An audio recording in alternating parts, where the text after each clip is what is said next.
You're listening to the Break Podcast powered by Career Cloud. Hey everyone, welcome back. You're listening to the Break Podcast on Career Cloud Radio. I'm your host, Michael Gardon. I'm a student of how we as people can change. The Break is dedicated to that moment when we finally make a change and forge a new path with our career. In 2008, work wasn't working for me, so I literally broke it. I started a side hustle, which you're listening to now. And slowly, over a year, I engineered my way out of corporate life. I envisioned a work life where I could thrive by being me, be creative, and center everything around my top priority, my family. Now, each week, I deconstruct the art and science behind change with examples from my own experiences and by bringing you deep conversations with amazing people who decided to break their careers and design a better life. My second guest in 2023 is Eliana Goldstein. You may have seen her doling out career advice on TikTok and Instagram, where she has almost 300,000 followers. If not, you may want to start following her. She's Eliana_Goldstein on TikTok and Instagram. But Eliana wasn't always a social media coach.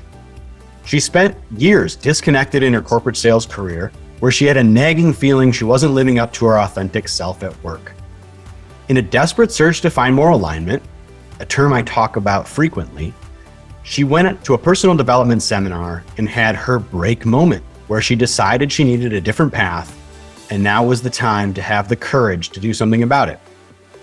Now she's a certified professional coach who works with ambitious individuals to create the necessary mindsets, strategies, and goals needed to find work more aligned with their authentic selves. This episode is packed with great insights from a woman who took control of her career and had the courage to forge a new and better path. So I'm happy I've gotten to know Eliana and proud to call her a new friend. As a bonus for listening, Eliana is giving you $100 off her amazing course. Just go to elianagoldsteincoaching.com/course and use the code THEBREAK, all one word, to receive your discount today. I hope you enjoy this episode with Eliana Goldstein.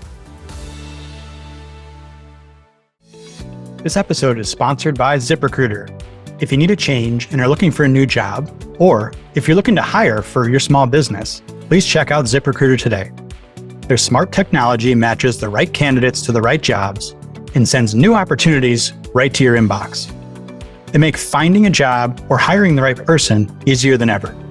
ZipRecruiter, the smarter way to hire. Try ZipRecruiter for free today by going to ZipRecruiter.com and tell them I sent you.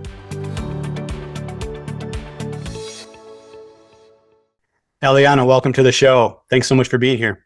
Thank you for having me. I'm really excited to be here today. I am too. As I just told you, I just got back from the Bahamas, took the family on a little vacay getaway. So I am recharged and rejuvenated and really excited to talk about all things career and doing what you love with you today. So I appreciate you being here. Of course. And I'm jealous. It sounds amazing. Yeah. As I said, the kids are, just young enough where it's not a burden to pull them out of school. So right. It's a little easier after the holidays and the Bahamas is just a place that we just love. I want to start us off. So, the audience just got a little bio from you, that I just read. And, something that stood out is you talk about how we spend, 90,000 hours of our lives working. So we need to figure out and teach people how to build careers where we don't completely dread Mondays. Yeah. And I know you yourself were in this position and you talk a lot about being, at least on your website, about being disconnected from the work that you did at the time. Mm-hmm. I talk a lot about alignment, finding alignments, basically two sides of the same coin. Yeah. So I want to read this quote off of your website, and I just want to get your reaction to it. So the quote is, "Through a lot of personal exploration into my values, areas of engagement, and my zone of genius, I discovered coaching, and it ignited something inside me that changed everything."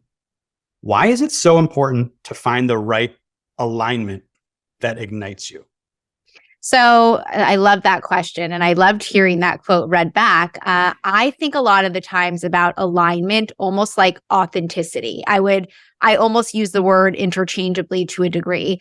And I think that authenticity is everything in our careers. And when we lack authenticity, we virtually feel like we're faking it. We're operating in a place where we just don't feel like we can fully be ourselves. And I think that we can understand from all experiences in life that when we don't feel like we're being ourselves, we just feel discomfort and we tend to get to that place of burnout and we're just constantly feeling like we're being that imposter. So I think for me, that's really what it's about. And it's really about finding that sense of alignment, being able to really maintain and live in our authentic selves. And when we do that, that's when we really feel that we can serve others best and be the best version of ourselves and be able to really just kind of hone in on our natural gifts and talents. So that's really like what comes to mind immediately when I'm hearing that now. I love that. I love, again, my word has been alignment, and your use of authenticity really smacked me in the face. It's so true. And I get that. My follow-up question was going to be, why is it so hard? And I'm going to try to answer it. And I mean, I think with your words, when we are not being our authentic self, it's harder to do things simply, right? Mm-hmm. So I say like the best plan is one that you can adhere to. And adherence is all about ease, right? Mm-hmm. Like if we want to change our diet or lose some weight, it's not work out for 4 hours a day. It's what is the thing that you can stick with? And it's easiest for us to stick with being ourselves and not try to change ourselves to fit a job. So I love that idea of authenticity. Give our audience a little idea of your story arc. Kind of, where were you? What were you doing before you had Eliana Goldstein coaching? Yeah, and it's a great question too, because it's completely a story of authenticity. So going very on theme here. So prior to coaching, I worked in sales. I worked in the ad tech industry for almost 10 years. And I had a career that, many aspire to in the sense that it looked really good on paper. I started off as an account manager. I became an account executive, a senior account executive, a business development manager. I was climbing that corporate ladder. I made a number of pivots. I worked at an ad network and then a big online publisher and then a startup, kind of like you name it. I was trying out all the various things.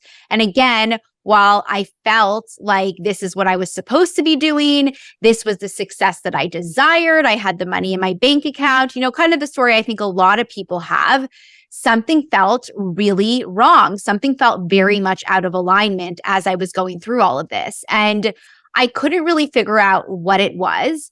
And a lot of the little pivots I made, switching from this one company to another, was a way to remedy that, to try to figure out how I could maybe feel better. And I hope that, if I switch to this new company, maybe that sense of alignment will come into play. But nothing was really working. And I remember when we talk about authenticity, feeling this feeling of I wasn't being who I was, that I would be in the room with all these other sales reps and they were so good at what they were doing and they were so happy to be client facing and coming up with these great creative ideas. And I just never really had like the passion or the oomph to do it at all. But at the same time, I was like, I know I have a lot to offer. I know I'm a smart person. I know I'm strategic. I know I'm creative. Why don't I feel driven to do these things? And I kind of came to this point of burnout where I just said, I cannot do this anymore. And even with these small little changes I'm making, nothing is fixing it. So I really need to do something bigger. And it was through the suggestion of a friend that I went to this very intensive personal development seminar. It was like 3 days, over 30 hours, where it was just really a lot, sort of like going into that period of reflection and introspection. And that was a point that I really realized, okay, I'm way more power than I'm giving myself credit for. My career isn't just, okay, here it is, now you have to go do it. Like I could take my power back and decide to make different decisions. And so that really kind of opened my eyes up. And from there, I kind of continued on my personal professional development journey where I was doing a lot of this networking and researching and talking to people and thinking about my strengths and all those things and really finding that authentic version of myself that really leaned into her core strengths and what she enjoyed. And through that, I found the world of coaching, which it's like, okay, that existed for a long time, but I just don't think I had ever really thought about it before. And I really recognized, okay, this hits on the impact that I want to make. This hits on what my strengths are. This hits on what I actually enjoy doing. And so it just made so much sense. And from there, it kind of all went very quickly. I went to a program to become a certified professional coach. I did that while still working, and then started the business as a side hustle, like so many people do. And then from there, at a certain point in time, decided to go full time and kind of jumped in, and been doing this now full time for 3 years, over 3 years, which is crazy. And I feel like I've really found that authentic version of myself where I don't need to fake it anymore. And I feel very grateful for that and really love what I do every single day. And that's kind of brought me here and talking to you and all these wonderful conversations. Awesome. So I have a few follow-ups. One is, Yeah. what were the beliefs, mindsets, things that you were told early on in your career, maybe college, that led you down that sales role path to begin with? That seems like it, obviously you found out it wasn't aligned with what you truly believe, but you got to that point some way, and a lot of people make those same types of choices. So I'm curious as to what was in your head when you made that initial decision? So there are a lot of things. I think definitely there was a message in my head around success correlating with money and the amount of money that you have in your bank account. And I think that's something so many of us are taught. And so when I got this opportunity, starting off in marketing, being in account management, and that kind of naturally led into a sales role, I thought, okay, this is great. I can make a lot of money. And I was making a lot of money at a very young age. And so I kept kind of chasing that and thinking that that would make me feel good. Obviously, it didn't. Look, I think money absolutely is a factor in things, but it wasn't what success really meant for me. So I think that was one of them. I think there was also this notion of stability, of you need to kind of go with what's stable in your career. It's that safety net. And I definitely was brought up in a way where it was about like finding stability, what is going to be that good job for you. And so when I had this great job, and again, I was doing well and I was getting promoted, it felt like, okay, let me stay here because this is what I should be doing. This is kind of the safe route to a degree. And I also think, I don't know how I would characterize this as a mindset or a belief, but sort of what I was hitting on before, this notion of feeling very powerless in my career, where it's kind of like you fall into what you fall into and then you pursue that, right? And you pick a path and you stick to it. And maybe you can make small changes. Let me jump from this company to that company. But like once your path is picked, that is what it is for you. And I think that's what kept me in that for almost 10 years, because I really felt like I had sealed the deal. And that was I hate to use the word fate, but like the fate of my career. So I think it was a lot of those things that really kept me where I was before really recognizing, okay, I cannot do this anymore. Absolutely. It's our own mental blockers that prevent us from seeing the different paths that we could do and how much power we have to change them. That's why I asked that question, because it's so interesting to hear everybody and where they kind of first start out and how they change their mind over this progression. Because I think mindset is a huge part of it. It is, yeah. So you mentioned burnout. You mentioned kind of this lack of alignment that was gnawing at you. Was there any particular moments that you could illustrate for us that stood out where you just were like, this isn't working and I need to take action. I need to make a change. Yeah. Is there a story there that you could share with us? Well, I know. So in my last role, which was kind of my biggest pivot, I had been working, like I said, I worked in ad tech, and this opportunity opened up for me at a startup, and it was a women's healthcare startup. And at that point in time, I said, okay, this is amazing. This is perfect. What could be better than me being able to leverage some of my sales skills, but work for to a degree, like a mission-inspired company where I'm advocating for women and helping support them. And that felt really good and really aligned for me. And I was so sure that that was going to be the fix. And I went there, and it was like, I just remember still having that like pit in my stomach of, oh, this just doesn't feel like it. This just doesn't feel right. And I think that there was like a big realization for me there that it wasn't like, I needed radical change, right? These little, even though this was a bigger change than had been before, if I was working at this like really cool startup helping women and that still didn't feel right for me, then it really needed to be a bigger change. And I think it made me realize that it just, what I was doing wasn't going to cut it. And I'm sure that there was a lot of fear in that, which is why I kept making these smaller changes. And I think that was the moment and like the choice point of, okay, the small changes aren't going to cut it anymore. Like we got to do something big here. You got to really flip things on its head and do something new for yourself. So I definitely remember that after that change and just going back to where I was before. Yeah. It's something that doesn't feel right. Yeah.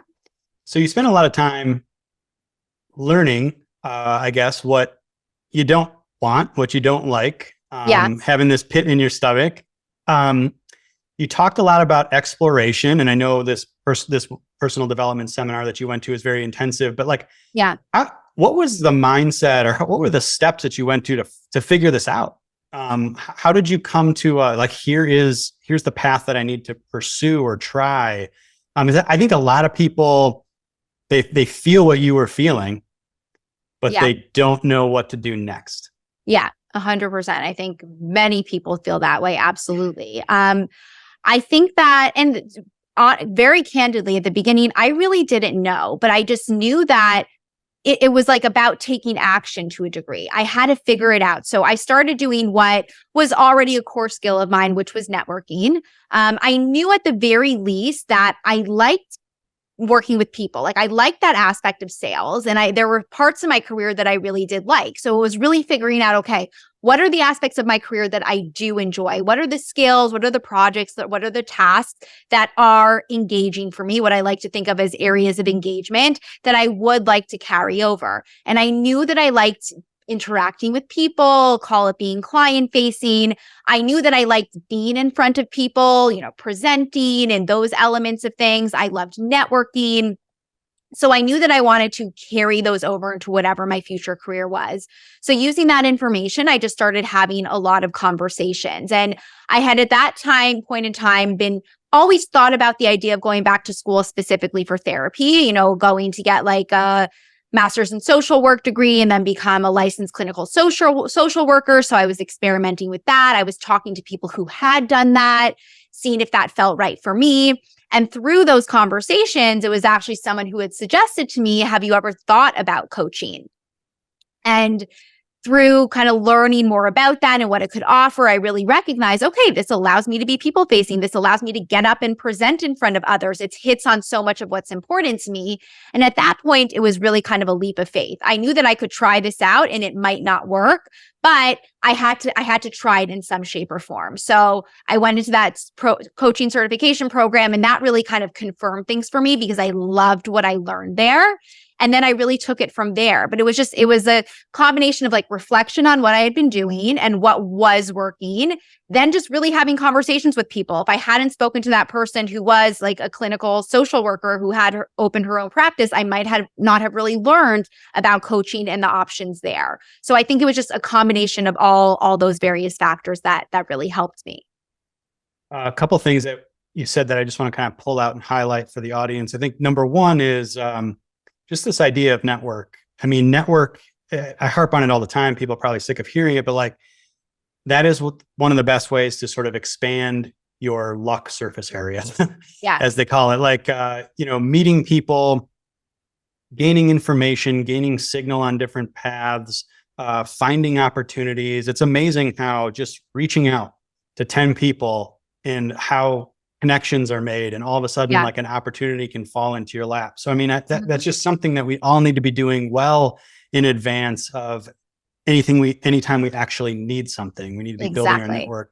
Yeah. So I think that's number one, and that thankfully that was like a great strength of yours. And the other one is the first place to start is just in doing a really quick inventory about into yourself and in what you are good at and what you like. Like if you just stop there and figure out how to use those things a little bit more, you're working towards alignment. It's not one decision.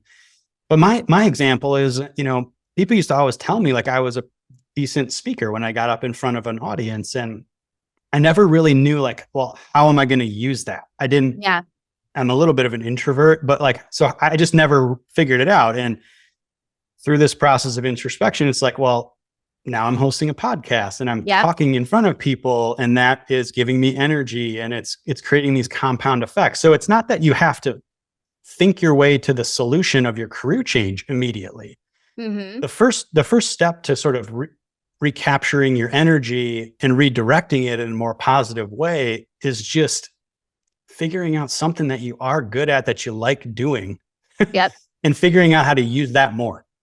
That's Exactly. I think it's those transferable skills, right? It's thinking about what you do in your current role, what you really enjoy, and then looking at that as objectively as possible and saying, where can I leverage this? Where can this skill be used in a different arena? And 9 times out of 10, a skill that you use in your current job can be used in another job or in a completely different avenue. So it really is that reflection and that introspection, which kind of, it's all the data points, right? Like you got to analyze the data points and then see what's relevant, see what the patterns are, and really leverage that information. Absolutely.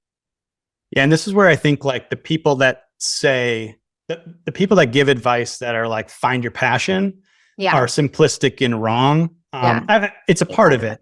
But finding that one skill that you're good at, that you like, it might not be your passion, right? Exactly. Like I'm put on this earth to do spreadsheets, right? Yeah. But when you do more of that and you get positive feedback and you figure out a way to your passion through that vehicle or that vector of being really good at spreadsheets, that's how you find alignment. So it kind of works both ways. Like, yes, if we all just chased our passion, a lot of us would go be, yoga instructors, or I would play golf, or I would be a runner, a professional runner. It's like, I'm not going to be able to do that and pay the bills. But if I can tap into my strengths, be true to those, and figure out a way to make money from them, that's the path. So I love that. I'm going to go back to authenticity, and I'm going to tie this in with what you do today as a coach. Like the other thing that kind of struck me as I was researching you is this idea of disconnection and not feeling authentic, bleeding into lack of self-confidence and imposter syndrome, and all these syndromes around us being, who we need to be at work. And I feel this a lot, and I have felt this, and I still feel it, right? I still have confidence issues. I still have imposter syndrome. Who doesn't? Yeah. Right. But it ends up, through my introspection, it's tied back to this. I didn't feel like I could be myself in a corporate job or whatever. Yeah. So talk to me a little bit about how you help people, who you are mainly helping with your practice today.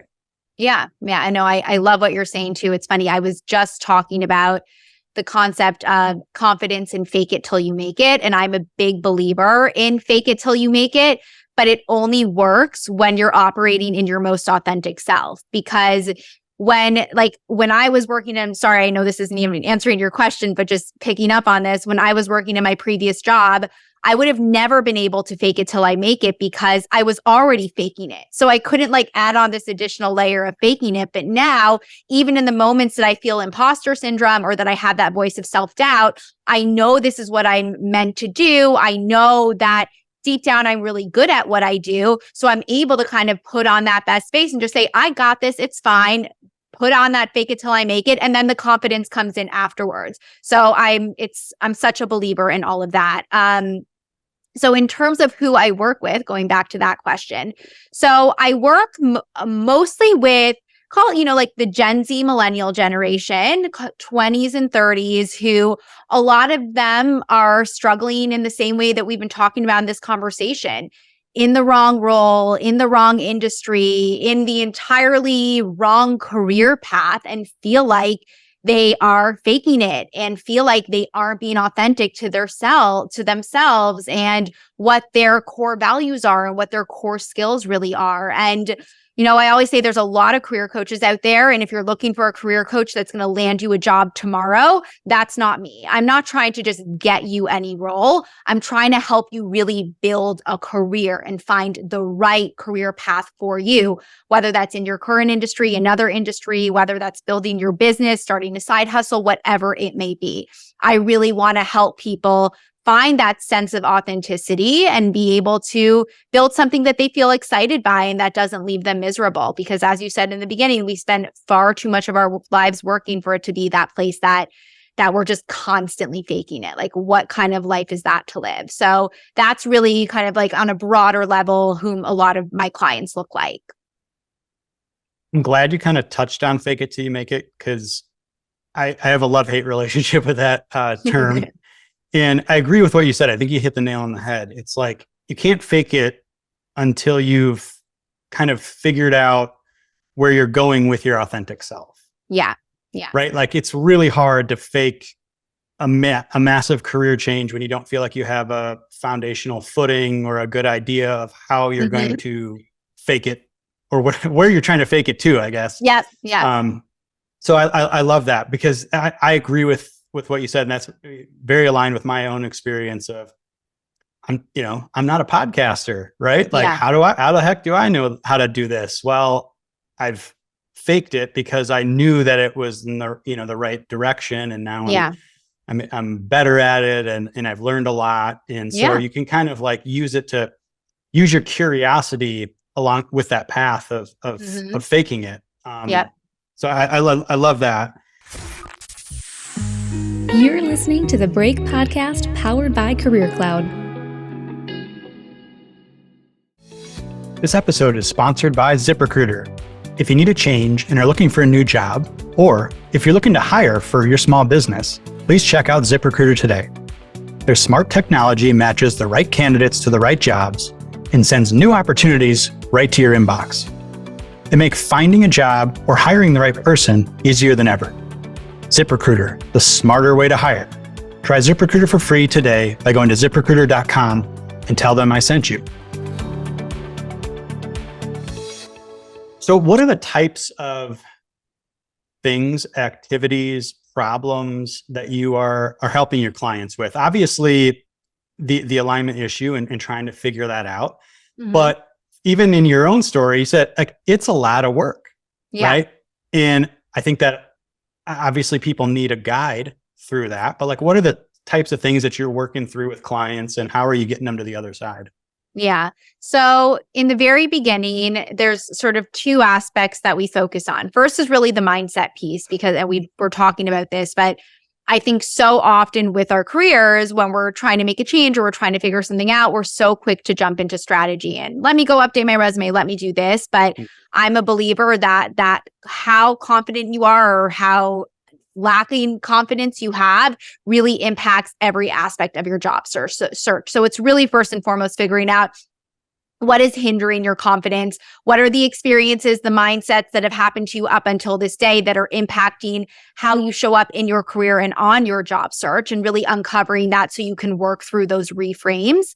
And then the other piece is really the clarity piece, which is also what we've been talking about. So I always start with an exercise where we go through 5 things, which is focusing on what are your areas of engagement in your current career? What are your areas of disengagement? What is your zone of genius? What are your core career values? And where do you get into states of flow?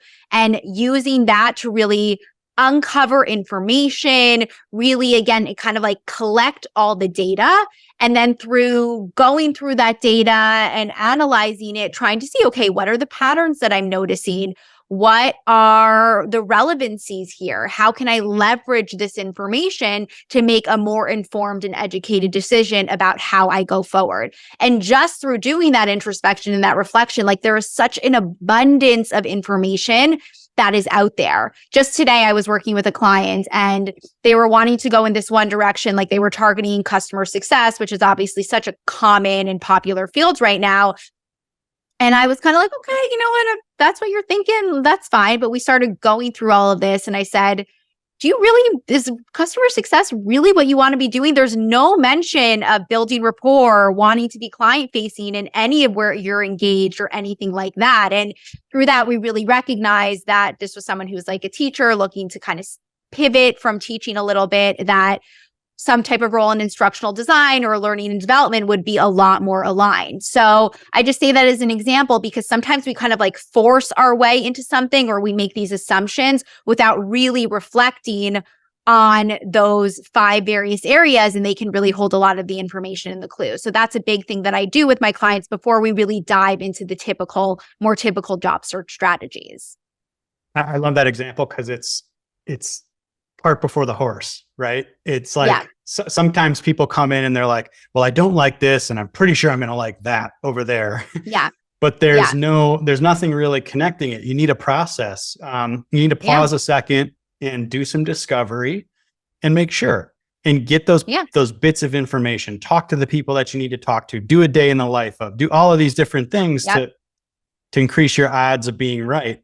So that's really interesting. I want to ask about the Sunday scaries. Okay. Which is a term I know the feeling and I think I know where you're going, but I hadn't heard that term before. Yeah. What is it? And what should somebody do if they have the Sunday scaries? So the Sunday scaries are just as they sound. It's that horrible gut, like feeling in the pit of your stomach when it's Sunday night and you know you have to go back to work the next day and you're just having really awful anxiety and that feeling of absolute dread going into the next week, where it's just like your weekend's been so good and now it's just, oh my God, I'm so upset. I'm so anxious. So it's something that many people feel, definitely like very heavy in that Gen Z generation. You see people talking about it on TikTok all the time. And if you do feel it, so let me preface by saying anytime I've ever talked about Sunday scaries on social media and said you shouldn't live your life feeling Sunday scaries, I always get a lot of backlash. What are you talking about? A job is a job. That's what it is. Like, why are you telling people this? Like, people don't like this topic and they think it's very normal to feel that way. And I hear that completely. I'm not saying that if you feel a little bit of anxiety on Sunday night, you should go and make some radical change. But I also don't believe that we should live our lives feeling absolutely horrible dread every single Sunday night. Like, to me, that's not a life I want to live. That's not how I want to feel about my career. That's not the relationship that I want to have with it. And for anybody who feels the same way, doesn't want to have that type of relationship with their career, like, it's okay that you feel that way. Don't think that there's anything wrong with wanting to get rid of your Sunday scaries. So that's a little bit about Sunday scaries in terms of what to do if you feel them. I think it's first and foremost, like anything, you got to evaluate. Is this just a one-off week where you have a big project coming up that's making you feel a little bit anxious, and so you're not wanting to go back to work tomorrow, or you're just feeling a little bit apprehensive about it?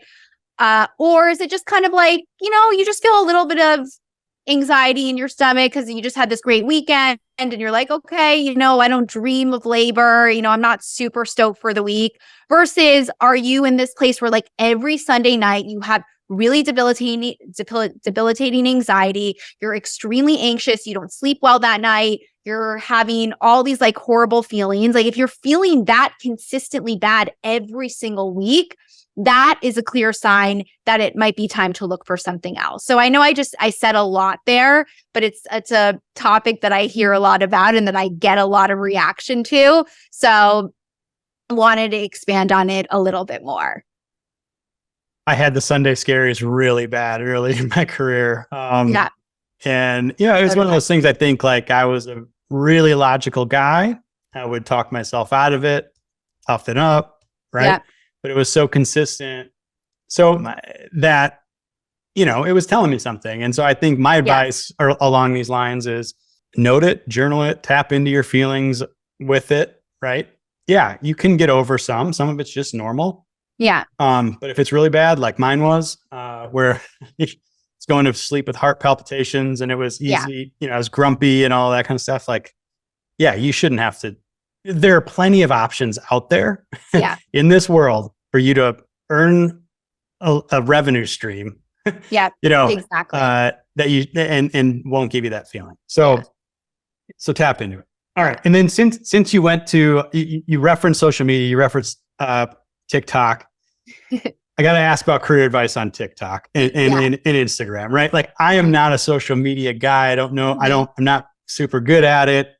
Those probably aren't the first platforms I would look, but you've got hundreds of thousands of followers on these platforms. Like, how did you get started giving career advice on Instagram and TikTok? And what is it about those platforms where it's resonating, doing some good? I mean, I think that when I first started this journey over 3 years ago, I just from a marketing perspective, at the time, I guess I was almost about 30 years old. It just felt like a natural place that if I wanted to generate leads, I should be marketing myself on social media. So it started off very organically. And in the beginning, I remember like talking there and sharing stories and posting videos. And I was like so uncomfortable and just nervous and all those things and a lot of like fear of what others thought of me. And with time, it just got a lot more comfortable. And at least for me, I found that it was a very useful marketing tool. And even up until this day, I'd say probably over 90% of my business comes from social media. So it's just made sense to be able to share there. And obviously, with the demographic that I work with, that's where they spend majority of their time. So it makes a lot of sense. And I think that, I think there's something everybody goes and does Google searches and things like that, but there's something really nice about being able to just open up your phone, look up a hashtag for, call it, interview preparation, and then just seeing this really quick short form content that has really helpful tips, right? Whether that's on Instagram, whether that's on TikTok, I think it's just very digestible and honestly very useful. Not just speaking to my own content, but like following a lot of other wonderful coaches out there.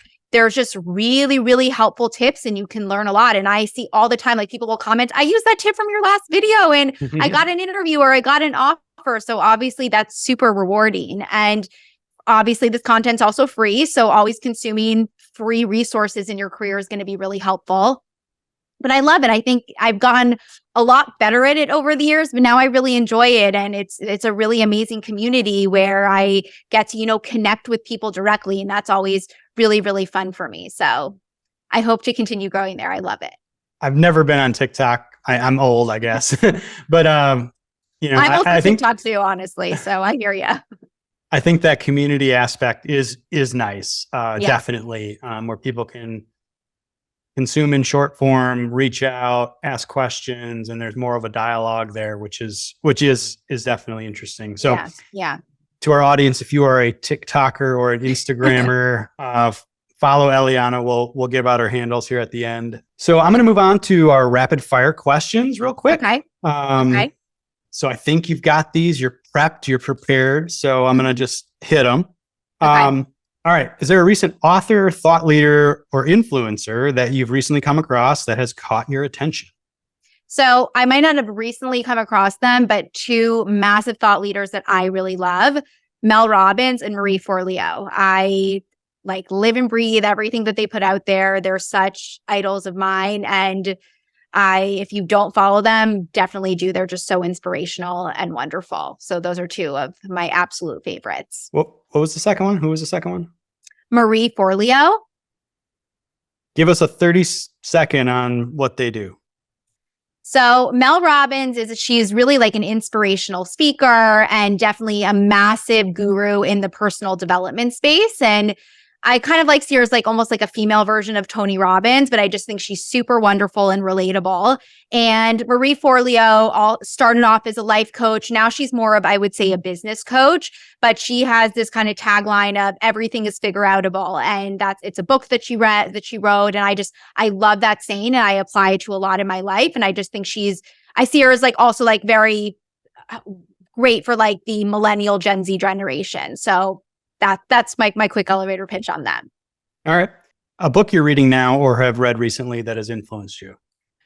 So this is kind of boring and I literally have it right here, but I think it's really helpful. I've been suggesting it to a lot of my clients. So when we talk about work and things like that, I think LinkedIn is the most important tool, whether you're looking for a job, developing your career. So this is a really great book that someone sent to me. It's all about LinkedIn. So literally called LinkedIn by Omar Garriott and Jeremy Shipley, if I hope I'm saying that right. But I've just been reading it, and I happen to know a lot about LinkedIn already, but I have found that this book has been very, very useful. And even I've been able to learn some stuff from it. So recommend that one. Excellent. I agree with you on LinkedIn. It's the world's network, basically. Yep. And Yep. we've already been talking about networking. So Yes. you gotta be on there, and you gotta be doing it. Absolutely. All right. Do you have one piece of advice for someone just starting out or trying to get a foothold in this world, like in their career? You've got a lot of experience. You've seen a lot. Got one piece of advice? The biggest thing I can tell people is don't chase another person's version of success when it comes to your career. Focus on what success means to you. And every single person has their own definition, and really get clear on what is going to help you attain that version of success. That is the biggest mistake, frankly, that I made for 10 years. And what I see people make all the time, they're pursuing a profession because their dad wants them to, because they saw their friends do it. And most of the time you do that, you are not going to end up happy, and you're going to wish that you had done something differently. So define your own version of success and go for that. Love that. Absolutely love it. Last rapid fire question is, what's getting you excited about the next 12 months? We've got a lot of Debbie Downer news headlines, recession maybe, job layoffs in tech. What's got you excited about the next 12 months?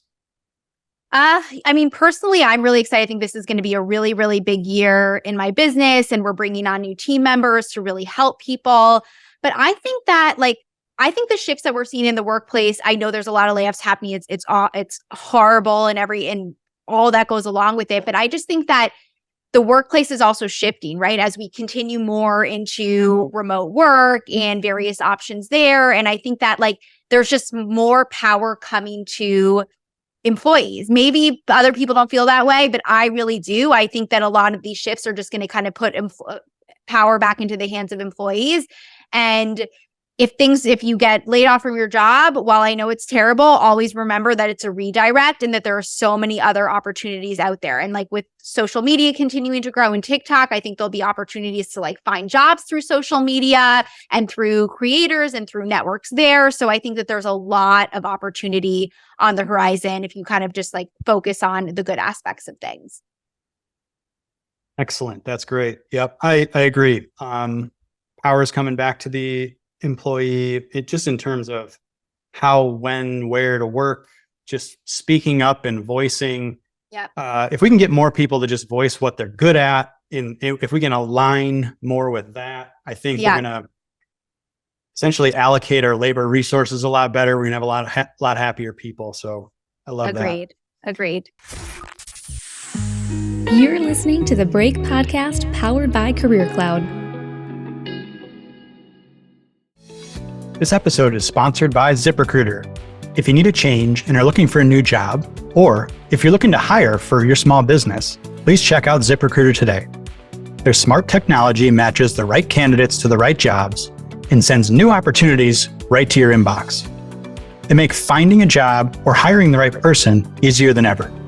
ZipRecruiter, the smarter way to hire. Try ZipRecruiter for free today by going to ZipRecruiter.com and tell them I sent you. What is the biggest lesson you learned in your personal journey? You have way more power than you give yourself credit for. I really think that. And it wasn't until I learned that I really decided to make a change. So whatever you feel right now, whatever cards you think have been dealt, whatever path you think you're stuck in, I promise you have more of an ability to change it than you really think. So just kind of trust yourself and give yourself that opportunity. I think you mentioned that you kind of learned that, at least you tied it into your personal development seminar. How did you come to that realization? Was it somebody telling you, or was it just this aha moment? How did you figure that out? So something that we talked about in that personal development seminar that I remember being very, really stuck in my head was this notion of story versus fact. There's the facts of life and what happened to you, and then there's a story or the narrative that you create as a result. And a lot of the times we think we're living in the facts, but we're actually living in the story. And I think that is where things opened up for me, that I was kind of living in this story of well, this is what I decided to study in school. I was a marketing major. So then it made sense to go into marketing, from there into sales. And because this is what I've been doing, this is kind of what I have to continue doing, as opposed to recognizing the facts of the story were that I studied marketing in college and I've been doing that for a few years now. That's the only facts of the story. Everything beyond that, that's the only facts. Everything beyond that is a story that I created. So I could say, oh, I studied marketing in school and I've been doing sales for a few years now, but I don't like it anymore and I'm going to try something different, right? That's a new narrative. So I remember that of like kind of every single time you're feeling stuck in some situation, you're frustrated by something, ask yourself, what are the facts of what just happened? And then what is the story that I'm creating? And can I recreate that story so that I have more power in it? Excellent. To dovetail with that, my favorite question, one of my favorite questions is that true? And I learned that from a coach that I used, battling with the same stuff, right? What is the story that I'm telling myself versus what are the facts? And it helps to get over some fears of it, when you're thinking about something, questioning it with somebody else. Is that really true? Yeah. Thinking about it for a minute, and a lot of times you separate, fact from story with that. I love that question. Yeah. Is there anything specific that we're conditioned to about mindset and beliefs that is just plain not true? There are so many. I wouldn't know where to start with that. I think there's so much related to our careers and success that is just absolutely not true. And I see it with job searching all the time. There's so many examples. I think even like little things, like when you're applying for a job, you have to have a certain type of experience to go for it, or that, if you're not naturally a good speaker, you can't interview well, like things like that. I think there you can find what they call limiting beliefs in virtually every aspect of your life, of your career, of your current job. So exactly like you're saying, really ask yourself if there's something that's keeping you stuck. Like, is that really true? Like, is that factual? Like the sky is blue and the grass is green, and 9 times, like pretty much, I'd say 10 times out of 10, you're going to be like, no, that's really not true. And that's not factual. So do whatever is better for you. What is the biggest barrier you see that prevents people from making their own career break? And I'm going to lead you a little bit. Like, what percentage of that moment, like of deciding that you're going to do something different, and is mindset? What percentage of that whole thing is mindset? I think like 90%. I really do.